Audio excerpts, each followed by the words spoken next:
샬롬, 프리즘 성경 길라잡이 49회입니다. 오늘은 역대기하 10장에서 25장까지 살펴보겠습니다. 지난 시간까지 다윗과 솔로몬의 통일 왕국 시대에서 오늘은 분열 왕국 시대에 대해서 살펴볼 텐데요. 이 역대기는 북이스라엘의 왕들, 그 다음에 역사 기록은 거의 하지 않고 남유다 왕들의 통치를 중심으로 기록을 하였습니다. 그래서 오늘은 르호보암부터 아마샤 왕까지 함께 살펴보도록 하겠습니다. 저희가 열왕기 하에서 이 분열 왕국 시대의 북이스라엘, 남유다 왕들에 대해서 살펴봤기 때문에 이번 시간에는 그 역대기 하에서 열왕기 하에서 다루지 않았었던 사항들, 그 차이나는 부분들, 이것을 중점적으로 한번 함께 살펴보도록 하겠습니다. 먼저 르호보암 왕인데요.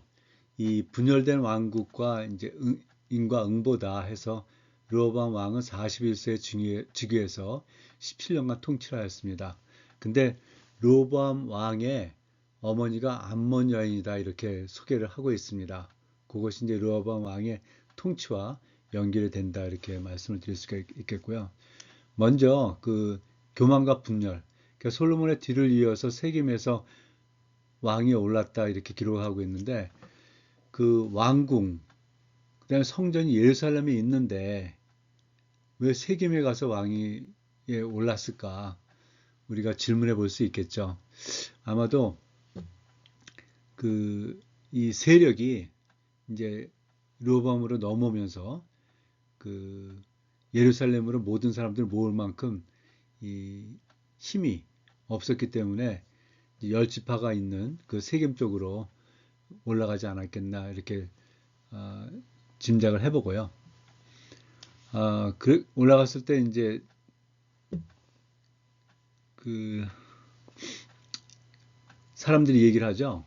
그 여로보암을 이제 지도자로 해서 그 당신의 아버지 솔로몬이라고도 하지 않고 당신의 아버지 때 우리한테 그 너무 노역을 많이 시키고 그다음에 무거운 멍에를 매게 했는데 그것을 가볍게 해주면 왕을 이렇게 모시겠다 이렇게 이제 제안을 하죠. 그랬더니 3일 뒤에 오라 했었죠. 그래서 그 늙은 지도자들의 말과 젊은 지도자의 말을 들었는데 늙은 지도자들이 이제 그들 말대로 백성들을 선대하면 그 왕위가 든든할 것이다 얘기했지만 그 말을 듣지 않고 젊은 자들의 그 말에 따라서 강압 정치를 하겠다 하고 선포를 했다가 결국 북쪽에 10개 지파가 그 반역을 하고 독립하게 되는 이제 일이 발생을 하게 됩니다. 그 10장 15절에 보면 왕이 이같이 백성의 말을 듣지 아니하였으니 이 일은 하나님께로 말미암아 난 것이라. 여호와께서 전에 실로 사람 선지자 아히야로 하여금 느바스의 아들 여로보암에게 이르신 말씀을 응하게 하심이더라. 이렇게 해서 이제 나라가 분열되는 것을 기록하고 있는데요. 이 이제 분열된 이유는 그러니까 솔로몬의 죄로 인해서 하나님께서 이스라엘을 두 나라로 분리시키기로 이미 그 아히야 선지자를 통해서 예언한 것이 여기서 이제 그 성취가 되었다 이렇게 볼 수가 있겠습니다. 그러고서 이제 르호보암이 예루살렘으로 돌아와서 군사를 모아서 북이스라엘을 치려고 했을 때 하나님께서 그 전쟁을 하지 마라 같은 동족끼리 해서 그 하나님의 말씀을 듣고 전쟁을 이제 포기하는 일이 있었습니다.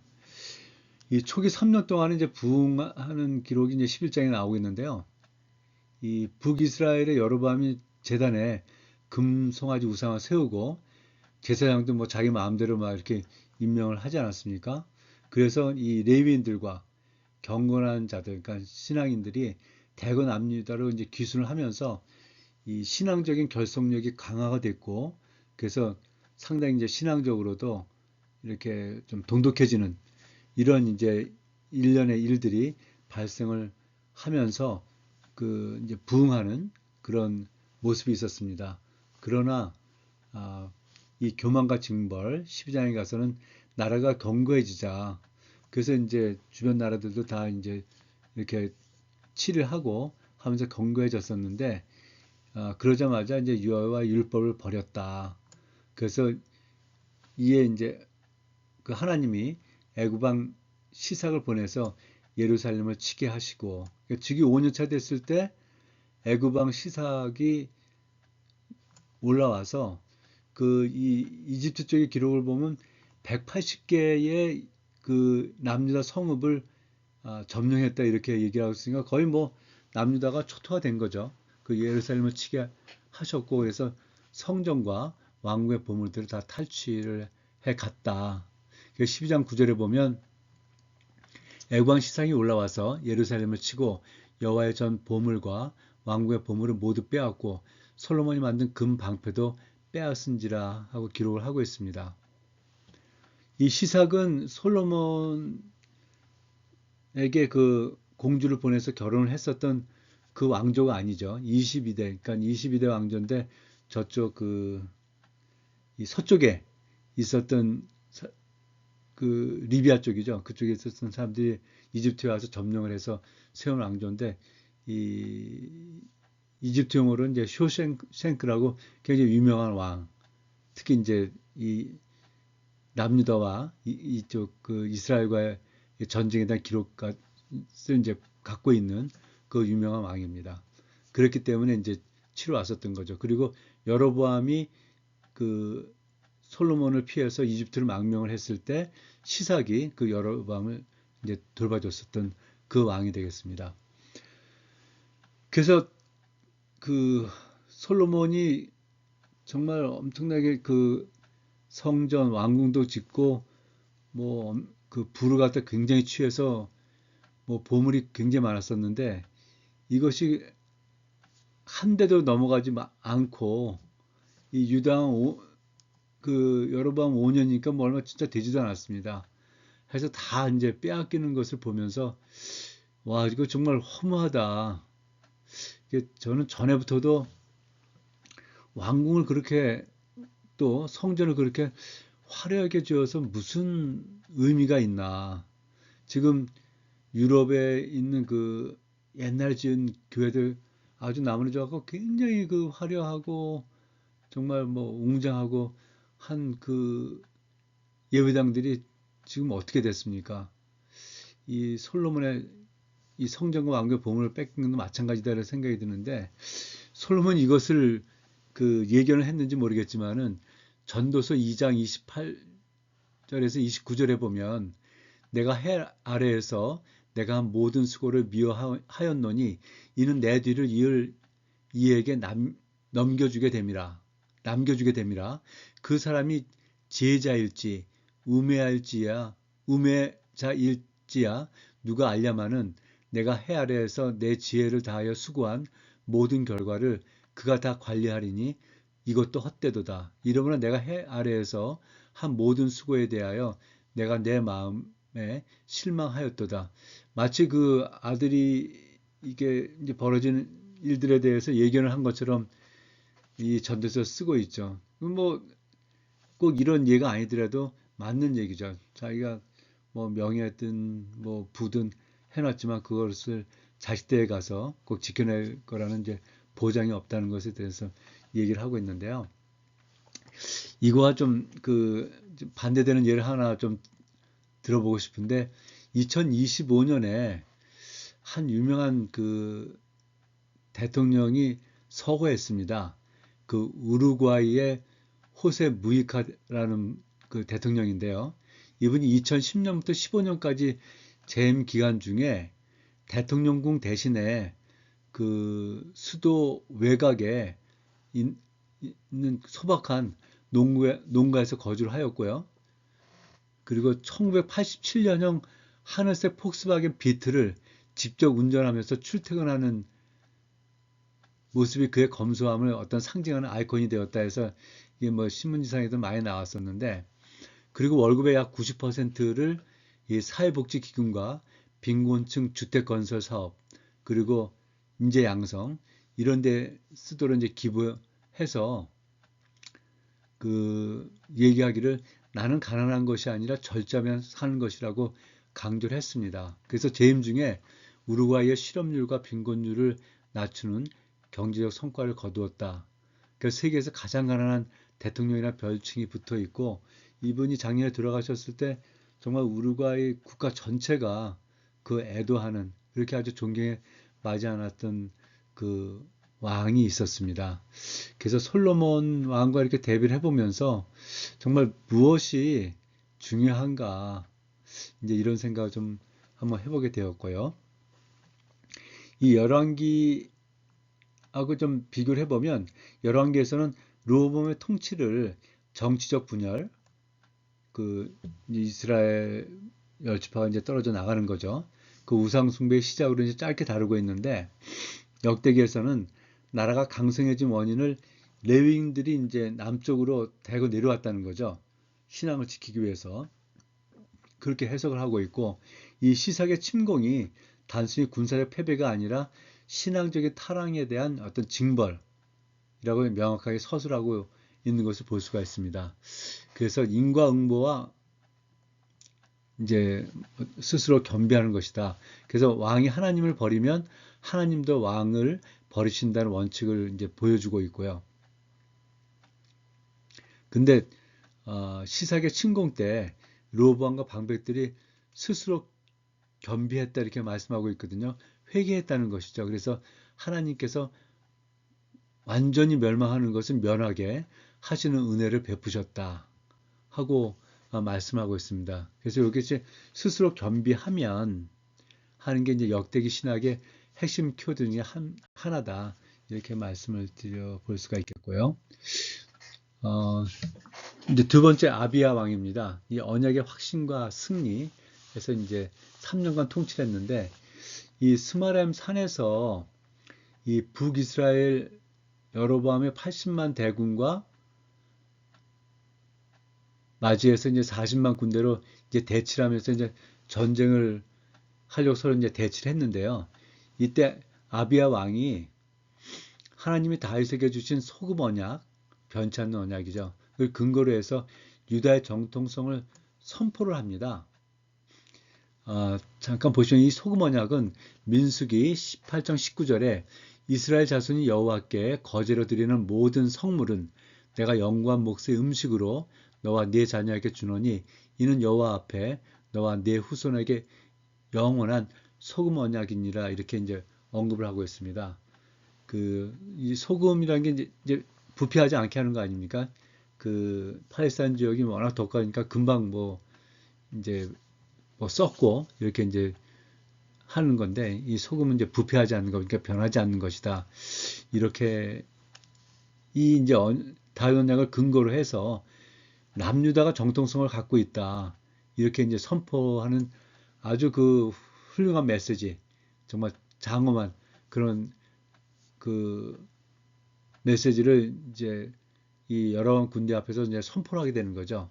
그래서 이 남유다가 다윗 왕의 계보를 잇고 있고, 남유다의 성전도 있고, 이제 합법성을 갖고 있는 북이스라엘의 제멋대로 이렇게 선출된 레위인이 아니라 합법성을 지닌 레위인 계보에서 레위인 제사장들이 직무를 수행하고 있고, 그래서 유다와 벌이는 전쟁은 곧 여호와와 싸우는 것이니 너희들은 이길 수 없다 하고 선포를 합니다. 그런데 북이스라엘은 이제 두 배 아닙니까?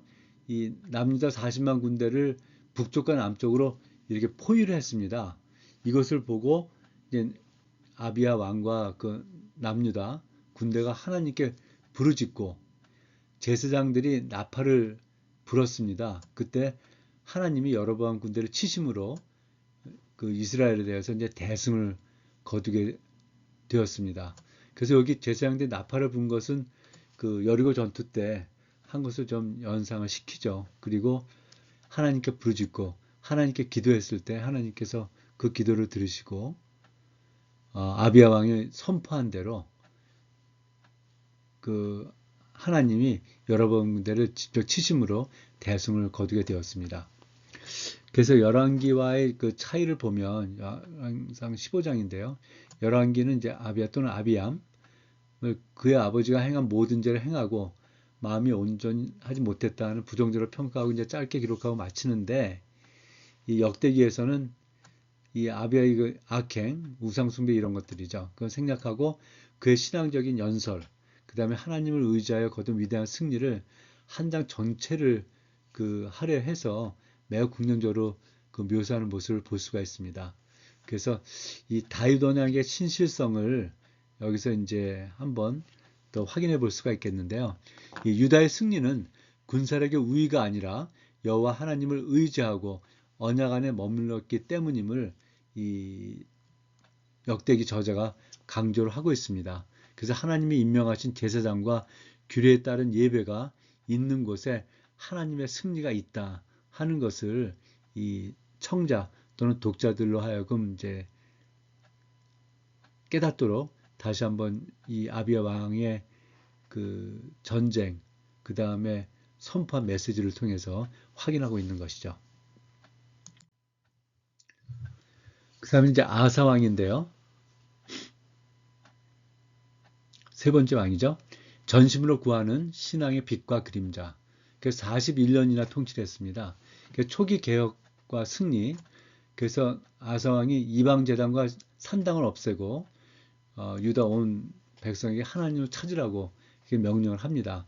그래서 이제 한참 이제 개혁을 하고 그 신앙이 이렇게 이제 고취되어 있을 때에 이 구스에서 100만 대군을 이끌고 그 남유다를 치러 올라왔습니다.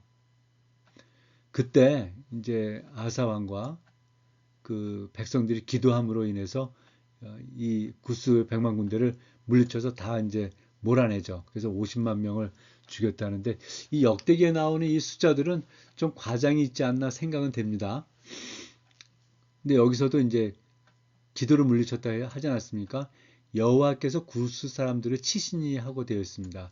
그래서 이 출애굽 이후에 거의 모든 전쟁에서 보면 어떤 사람이 전략을 세워서 뭐 이겼다, 그다음에 뭐 숫자가 이겼다, 더 강해서 이겼다 하는 것은 거의 나오지 않고 기도했더니 또는 하나님의 뜻에 의해서 또는 다윗 언약을 지키시기 위해서 하나님께서 그 적들을 갖다 직접 치셨다 또는 칠 수 있는 어떤 그 전략, 그 계략을 주셔서 그것대로 했더니 승리했다 이렇게 나오고 있지 않습니까?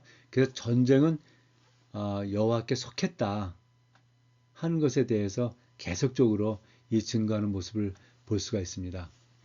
이 선지자 그러고서 이제 이렇게 돌아왔는데 선지자 아사랴의 예언과 이제 언약갱신이다. 그래서 아사랴 선지자가 다시 한번 이제 확인을 하죠. 너희가 여호와 함께하면 그가 너희와 함께 하실 것이라는 예언을 합니다. 그랬더니 이제 아사 왕이 다시 그 마음을 강하게 하고 한 번 더 온 백성과 함께 전심으로 하나님을 찾기로 언약을 갱신하는 모습을 볼 수가 있습니다. 그런데 이 말년에 이제 실수를 하게 되는데 북이스라엘의 이제 바하사 왕이 이제 쳐들어오게 되었습니다. 그때 하나님 대신에 아람 왕 벤하닷에게 내분을 주어서 도움을 구합니다. 그래서 이것을 통해서 결국 이제 바하사가 그 남유다를 치러 오다가 다시 이제 돌아가게 되는 거죠. 왜냐하면 그 아람이 이 북이스라엘 북쪽에 있는 막 그 도시들을 점령을 하고 이제 침략을 하고 하니까 그 돌아가게 되었었는데요. 그래서 이제 전쟁은 침략은 막을 수가 있었는데 문제는 왜 외세를 빌어서 이 바하사는 어쨌든 그래도 그 뭡니까 같은 형제 아닙니까? 그랬는데 왜 외세를 빌어서 그들을 갖다가 이제 치게 했는가? 참 이건 아이러니가 아닐 수 없다 이렇게 볼 수가 있는데요. 그래서 선견자 하나니가 책망을 했습니다. 그런데 이렇게 앞에까지는 그런 것들에 대해서 참 신앙적으로 이렇게 바르게 반응을 보였었는데 이게 이제 실수하고 이제 오만해졌다고 해야 될까요? 그랬더니 이 책망한 그 선견자를 옥에 가두고 그 다음에 말년에 가서 이제 발에 병이 났습니다. 그때도 이제 하나님보다는 의사를 의지하고 하면서 이제 말년이 이제 쓸쓸하게 끝이 나게 되는 그 아사 왕인데요. 이 열왕기하고의 차이를 좀 보면 아사의 통치는 뭐 열왕기는 그냥 간략하게 다루고 이제 선한 왕이었다 이렇게 요약을 하고 알지만 역대기에서는 이 구스 대군과의 전쟁, 그다음에 아사라의 예언, 말년에 하나님 그 선견자와의 갈등 이런 것들을 좀 자세히 기록을 해서 신앙적인 이 인과관계를 보여주는 사건들을 매우 상세히 그 보강해서 다루고 있습니다. 그래서 여호와를 찾을 때, 그러니까 하나님을 전심으로 찾을 때 주어지는 평강, 여기 백만 대군이 쳐들어왔지만 물리치고 평강하지 않았습니까? 근데 하나님 대신에 이 외세에 의존했을 때, 그러니까 하나님을 버릴 때 찾아오는 어떤 전쟁, 이렇게 좀 대비를 해볼 수 있겠다. 이런 생각이 듭니다. 그래서 결국은 이 이후에 아람으로부터 끊임없는 어떤 침략과 그 이 괴롭힘을 당하게 되는 거죠. 그것이 이제 이 아사 왕이 단초로 제공했다 이렇게 볼 수가 있겠습니다. 그 다음에 여호사밧 왕, 굉장히 선한 왕으로 이렇게 되어 있죠. 저는 조금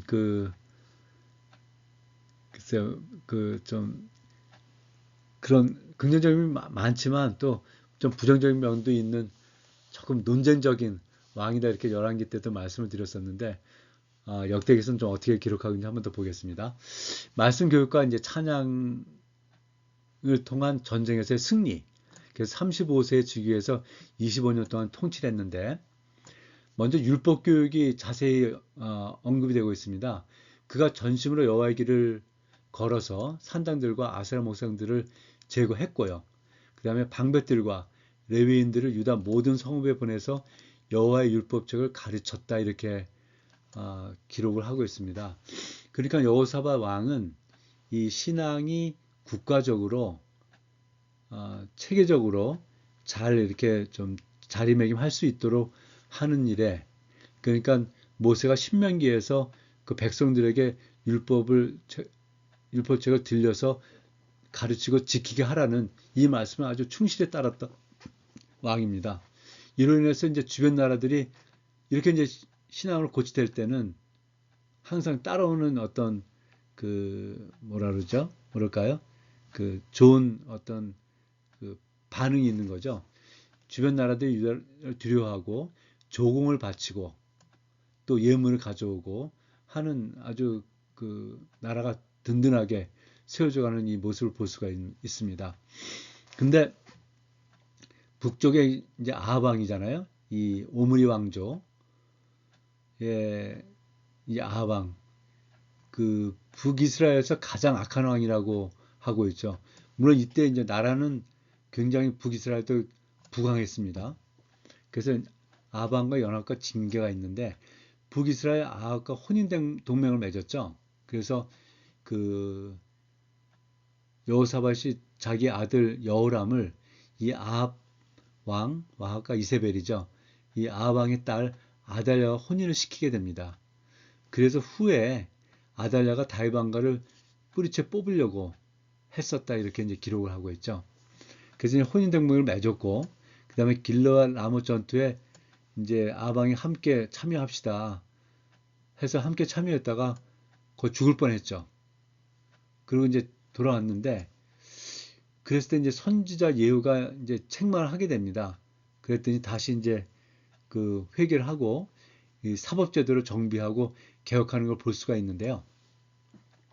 19장 5절에서 6절에 보면 또 유다 온 나라의 견고한 성읍에 재판관을 세우되 성읍마다 있게 하고 재판관들에게 이르되 너희가 재판하는 것이 사람을 위하여 할 것인지 여호와를 위하여 할 것인지를 잘 살피라. 너희가 재판할 때에 여호와께서 너희와 함께 하시민이라 하면서 이 사법제도를 개혁을 하거든요. 그것을 통해서 이제 이 국가가 그 잘 다스려지도록 또 재판이 그 정의와 공의에 맞게 이제 시행이 되도록 이 사법제도를 개혁해서 다시 나라를 좀 견고하게 세우는 그런 모습을 볼 수가 있습니다.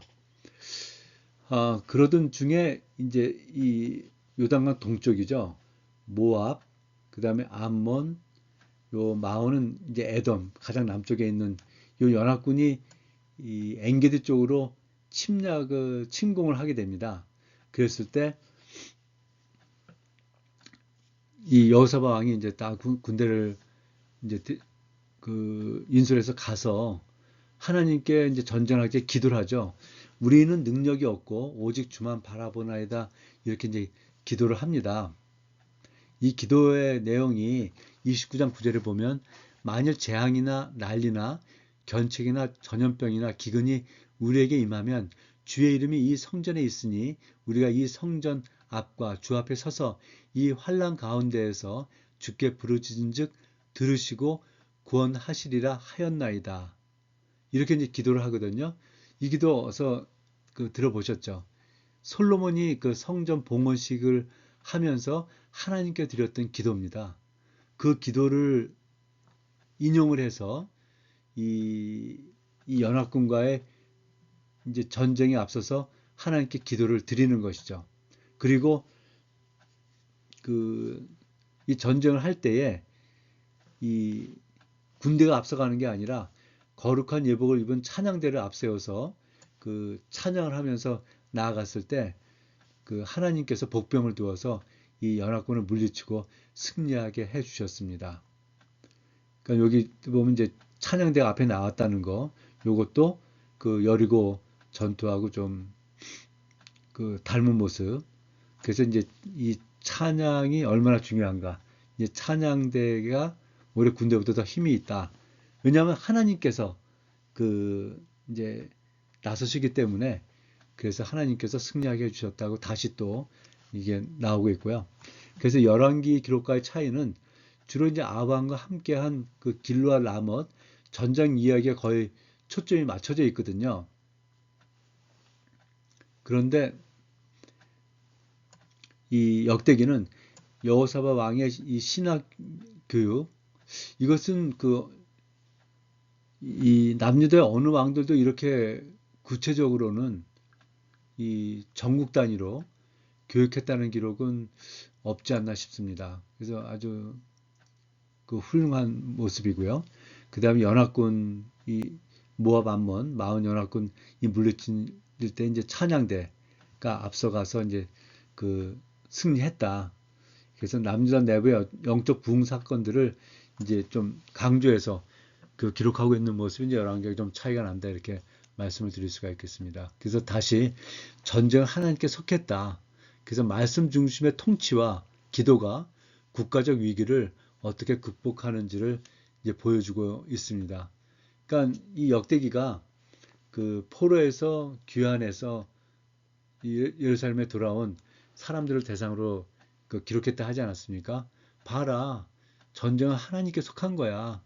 그래서 우리 말씀 중심으로, 우리 신앙 중심으로 그 우리가 살고 그 다음에 어떤 어려움이 있을 때 하나님께 기도하면 하나님께서 그 위기를 극복해 주신다 하는 메시지를 전하고 있는 것이죠.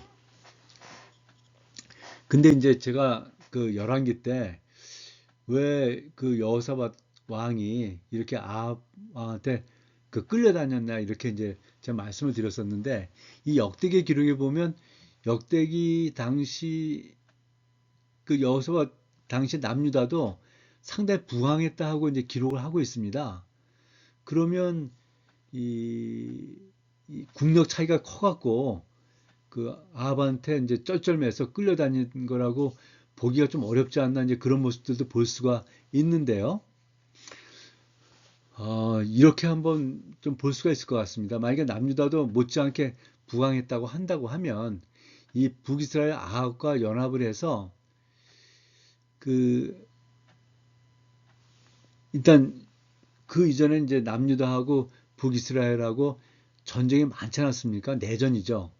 그래서 이 여호사밧은 소모적인 전쟁을 끝내고 이제 이스라엘 민족 전체 어떤 평화적인 결속을 원하지 않았나. 그래서 아합 왕한테 끌려다녔다기보다는 아합 왕과 뭔가 이렇게 뭐라 그러죠? 연맹, 동맹을 맺는 그런 모습을 통해서 이제 그런 전쟁을 피하려고 했었지 않았나 그런 생각을 해볼 수가 있겠고요. 그리고 이 북이스라엘이 이제 이 북쪽으로 뭐 아람이라든지 저 그 더 북쪽에 그 외교적 경제적으로 이제 막강한 영향을 끼치고 있었기 때문에 이들과 이제 적대하지 말고 그 동맹을 맺는 것이 국가적 안정을 꾀하는 것 꾀할 수 있는 더 현실적인 이제 선택이다 이렇게 그 여호사밧 왕은 좀 판단하지 않았나 그런 생각이 듭니다. 그러나 이제 문제는 다음 왕에서 나오는데요. 여호람 왕이죠. 이 여호람 왕의 아내가 아합 왕의 딸 아달랴라고 얘기했습니다. 그래서 아합의 길을 따른 배교와 심판, 30세 주기에서 8년을 통치를 하는데 이 잔혹한 숙청이 이제 왕이 오르자마자 있습니다. 그래서 왕이 오르자마자 자신의 아들과 유다 방민 몇 사람을 칼로 죽여서 왕권을 강화하고자 이제 시도를 합니다. 이런 방법은 이 남유다에는 없었습니다. 북이스라엘 방법이죠. 자기의 왕위를 지키기 위해서 뭐 그 자기 형제들을 죽이거나 또는 그 쿠데타를 일으키거나 이제 그런 것들인데요. 이 여호람 왕이 결국 아내 아달랴 그 다음에 그 아합 왕 이쪽 길을 이제 배우게 된 거죠. 어떻게 보면. 그래서 그걸 갖다 시도하는 모습을 볼 수가 있고요. 이 아합 가문과의 결탁. 그래서 아합의 딸 아달랴가 이제 아내를 맞았기 때문에 여호와 보시기에 악을 행했다. 우상 숭배를 하고 우상 숭배를 강요를 하게 되는 거죠. 이렇게 이제 신앙에서 점점 더 멀어져 가고 악을 행할 때 북쪽에서 활동하고 있었던 엘리야가 경고의 편지를 갖다 보냈습니다. 그래서 북이스라엘 선지자 엘리야가 편지를 보내서 여호람의 악행을 여호람의 악행을 꾸짖습니다. 그리고 그가 창자에 중병이 들어서 비참해 죽을 것을 예언을 하였습니다. 비참한 종말. 그래서 블레셋과 아라비아의 침공으로 인해서 이렇게 되니까 이제 항상 공식이죠. 그 인과 응보가 되는 거죠. 그래서 신앙에서 이제 멀어져서 우상 숭배로 악을 행하니까 그 전까지는 다 이제 조공도 바치고 뭐 예물도 갖고 오고 하던 이 주변 나라들이 침공해서 모든 재산과 아내 아들들을 다 이제 그 빼앗아 갔습니다. 요 아시아 막내만 이제 제하고 빼앗아 갔고 이 여호람 왕은 예언대로 창자가 빠져나온 병으로 죽게 되었습니다. 그래서 열왕기와의 차이를 보면 여호람의 통치와 에돔의 배반 등을 객관적인 역사 사실 위주로 이제 짧게 기록하고 있는 반면에 역대기는 여호람이 형제들을 살해한 사건, 그 다음에 엘리야의 편지, 아주 그 역대기에서는 선지자가 잘 안 나오는데 좀 여기 나오고 있고요. 그리고 그가 겪은 질병의 고통 등 죄에 대한 구체적인 징벌 과정을 매우 상세히 서술해서 경고의 메시지를 이제 이제 보내고 있는 것이죠. 그래서 이렇게 우상을 숭배하고 악을 행하면 어떤 결과를 갖게 된다 하는 것을 보여주고 있고요. 그래서 이제 다윗 언약을 그럼에도 불구하고 이 여호람의 악행에도 불구하고 하나님이 유다를 멸하기를 즐겨하지 않으셨다. 이렇게 말씀하고 있는데 이는 다윗과 더불어 세우신 언약 때문임을 이제 그 여기 21장에서 말씀을 하고 있습니다. 그래서 악한 통치의 끝은 백성에게 존경받지 못하는 어떤 비참한 죽음을 맞게 된다. 이 악하다는 것은 이제 신앙적으로 이제 악하다, 우상 숭배를 하고 하나님을 이제 버리는 그것을 이제 얘기를 하고 있는 것이죠. 그 다음에 이제 아하시아과 아달랴. 그 아시아는 뭐 1년밖에 통치를 못했고요. 이제 아달랴가 그 왕위를 찬탈을 해서 이 북이스라엘 아합 왕의 딸인데 남유다의 왕위를 찬탈해서 6년간 통치하면서 이 다윗의 등불이 꺼질 뻔한 위기가 있었던 시기가 되겠습니다. 그래서 아하시아는 1년간 이제 그 왕위에 있었는데 어머니 아달랴의 꾀임을 따라서 그 어머니를 따라서 아합 가문의 길을 갔다. 우상 숭배를 했다는 거죠.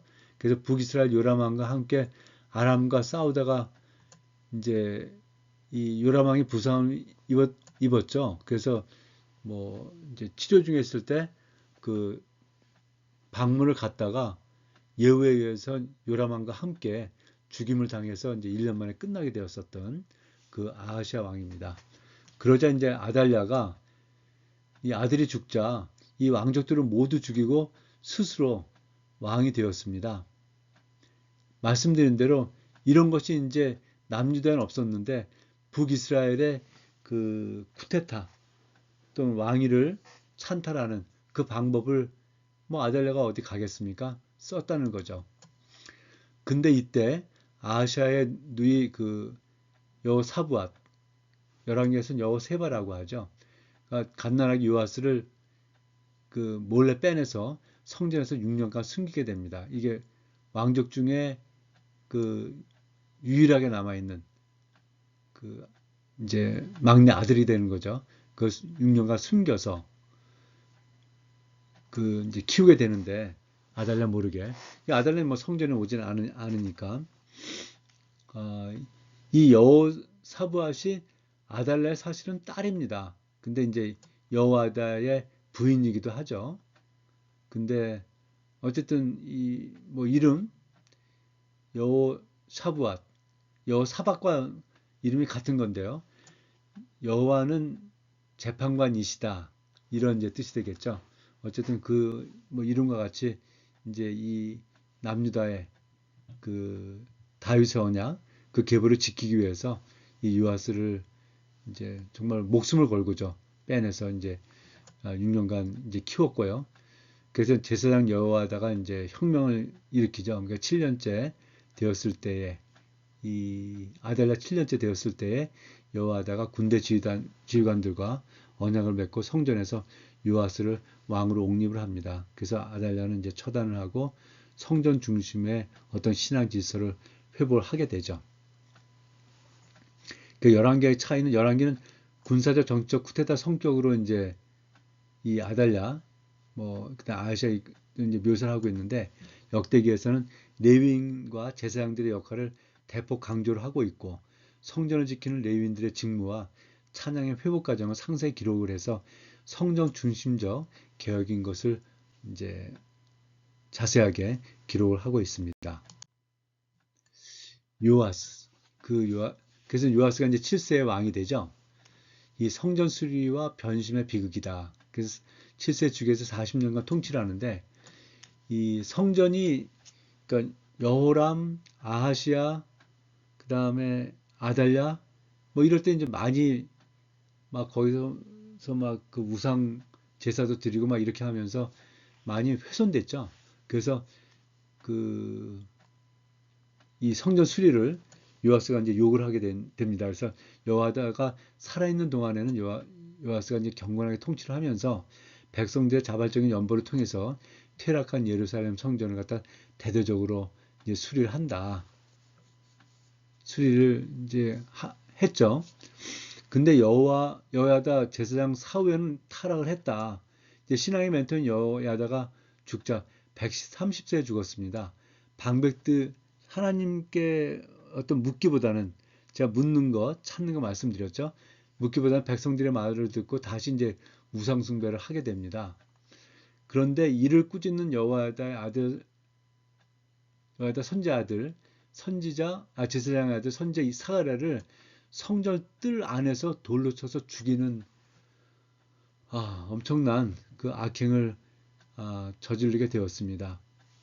그래서 이제 심판과 최후 이제 아람 군대가 뭐 많이 쳐들어오지 않았는데 유다의 대군이 대패를 했고요. 그리고 스가랴를 죽인 죄로 인해서 자신의 신하들에게 침상에서 암살당하는 사건이 발생을 했습니다. 암살당한 사람이 뭐 두세 명밖에 안 되는데 그중 한 명에 들어가게 된 거죠. 그래서 거의 여호야다 제사장이 죽은 다음에 몇 년 안 갔습니다. 감사한 거는 이 여호야다 제사장이 아주 특별하게 130세까지 살았거든요.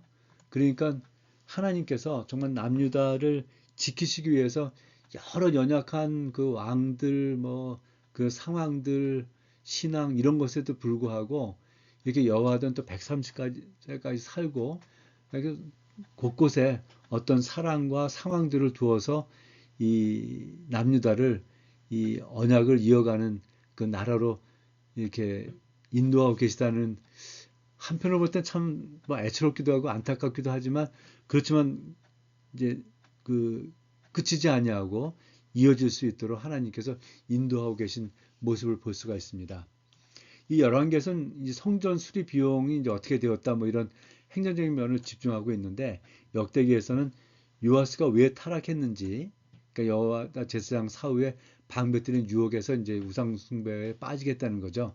그리고 선지자 이 스가랴 여기 스가랴의 순교를 하게 된 것, 그리고 그에 따른 하나님의 즉각적인 심판, 아람 군대가 쳐들어왔었던 거죠. 이런 것을 아주 구체적으로 기록을 하고 있습니다.